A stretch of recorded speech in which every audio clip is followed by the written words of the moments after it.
எதிர்க்கட்சிகள் அரசியல் இயக்கங்களோடு மட்டுமல்லாமல் ஐடி, அமலாக்கத்துறை உள்ளிட்ட ஏஜென்சிகள் துணையோடு தேர்தலில் களம் காண உள்ளதாக கடிந்துரைத்த அமைச்சர் சேகர் பாபு, தங்கள் இலக்கு என்பது களத்திலே நின்று களமாடுவோம், மீண்டும் தலைவர் தலைமையில் ஆட்சி அமைப்போம் என்பதுதான் என தெரிவித்துள்ளார்.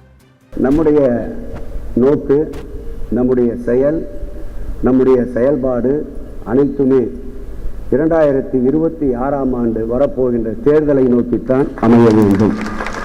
இந்த தேர்தல் ஜனநாயகத்திற்கும் அதிகார துஷ்பிரயோகத்திற்கும் எதிரெதிர் அணியிலே இருந்து நடைபெறுகின்ற தேர்தல். அரசியல் இயக்கங்களோடு மட்டுமல்லாமல் கள்ளத்தனத்தோடு சேர்ந்து எதிர்கொள்ளுகின்ற தேர்தல்.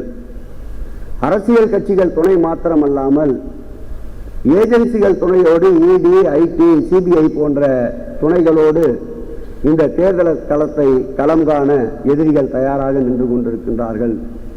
நம்முடைய இலக்கு களத்திலே நிற்போம், உறுதியாக நிற்போம், களமாடும்.